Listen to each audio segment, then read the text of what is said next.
సిద్దిపేట జిల్లా గజ్వేల్ పట్టణంలోని స్థానిక ఆర్డీఓ కార్యాలయంలో ప్రజావాణి నిర్వహించారు అధికారులు. ఈ కార్యక్రమానికి డీఏఓ సురేష్ పాల్గొన్నారు. అలాగే కార్యక్రమంలో వివిధ శాఖలకు చెందిన అధికారులు కూడా పాల్గొన్నారు.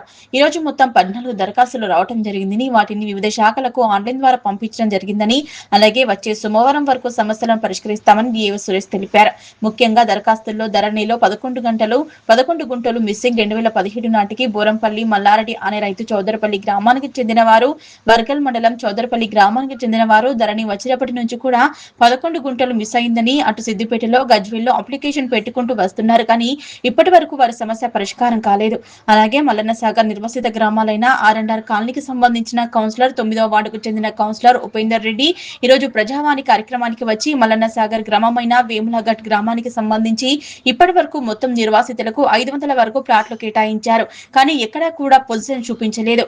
రింగ్ రోడ్డు వద్ద 125 లాక్ చూపించారు కానీ రిజిస్ట్రేషన్ చేసి ఇచ్చారు కానీ పొజిషన్ చూపించలేదు. అలాగే లింగరాజపల్లి స్కూల్ దగ్గర 100 ప్లాట్లకు కుంట కింద 40 ప్లాట్లు, ఎర్రవల్లి మసీద్ దగ్గర 60 ప్లాట్లు చూపించారు కానీ ప్రభుత్వం పట్టాలు ఇచ్చింది కానీ ఇప్పటి వరకు పొజిషన్ చూపించలేదన్నారు.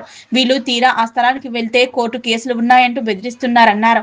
అలాగే గ్రామాలకు సంబంధించిన శ్మశాన వాటిక లేకపోవడంతో తీవ్ర ఇబ్బందులు ఎదుర్కొంటున్నామని, ఒకవేళ ఎవరైనా గ్రామంలో చనిపోతే వారిని గజ్వేల్ శ్మశాన వాటికకు తీసుకొస్తే కూడా అక్కడ తగలబెట్టనియట్లేదని, అలాగే ఆర్ఎండ్ఆర్ కాలనీలో ఒక గుంట చివరిలో టెంపరవరీగా శ్మశాన వాటిక ఏర్పాటు చేసుకుంటామని, వాటిని కూడా అక్కడ టెంపరవరీగా ఉన్న దానికి 4 స్నానపు గదులు ఏర్పాటు చేస్తే అక్కడ దాన్ని మేము వాడుకుంటామని, అలాగే 11 గ్రామాలకు సంబంధించి ఇప్పటి వరకు శ్మశాన వాటిక లేకపోవడంతో గత 5 సంవత్సరాల నుంచి తీవ్ర ఇబ్బందులు ఎదుర్కొంటున్నామన్నారు.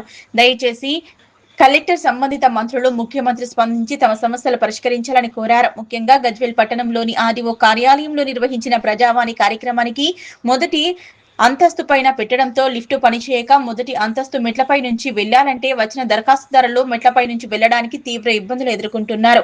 అధికారులు ఆలోచించి కింద ఫ్లోర్ లోనే ప్రజావాణి కార్యక్రమం నిర్వహించాలని దరఖాస్తుదారులు కోరుతున్నారు.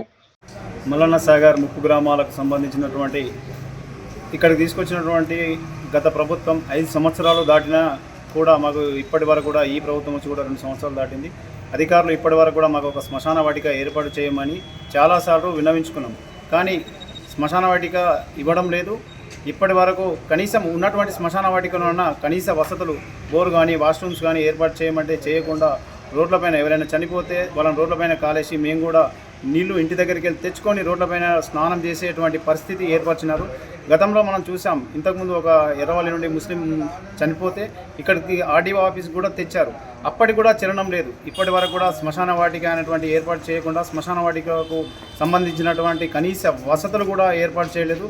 మేము కూడా ఇప్పటికీ చాలాసార్లు అప్లికేషన్స్ ఇచ్చాం కానీ ఆ అప్లికేషన్కు ఎవరు కూడా ఇంకా రెస్పాండ్ కావడం లేదు. అధికారులు కూడా సరైన విధముగా మాకు ఎన్నిసార్లు ఇచ్చినా కూడా పట్టించుకోవడం కూడా లేదు. ఇలాంటి వ్యవస్థ మాకు ఏర్పాటు అయింది. మా ఆర్ఎండ్ఆర్ కాలనీ వేములఘట్ గ్రామానికి చెందిన విషయానికి వస్తే మా గ్రామంలో ఇప్పటికీ 400 పైచిలుకు ఫ్లాట్లు కేసుల్లో ఉన్నాయని చూపిస్తూ ఉన్నారు కానీ ఆ ఫ్లాట్స్ మాకు రికార్డు ప్రకారం రిజిస్ట్రేషన్ చేశారు, డాక్యుమెంట్స్ ఇచ్చారు, పొజిషన్ మాత్రం ఇవ్వడం లేదు. ఇప్పటి వరకు ఆ ఫ్లాట్స్ అన్నీ కేసులో ఉన్నాయి అని చెప్తున్నారు. కేసులో ఉన్నటువంటి ఫ్లాట్లు ఎందుకు మాకు రిజిస్ట్రేషన్ చేశారు? అలాంటి రిజిస్ట్రేషన్ చేయడానికి గల కారణం ఏంటి?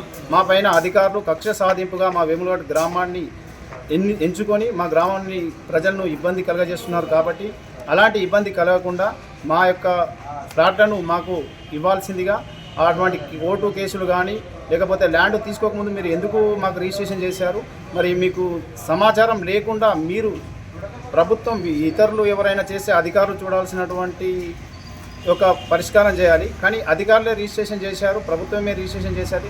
అటువంటి ప్లాట్లలోనే ఇష్యూస్ ఉన్నదంటే మరి ప్రజలను ఎవరు కాపాడుతారు? మేము ఎలా బతకాలి? మా పరిస్థితి ఏంది?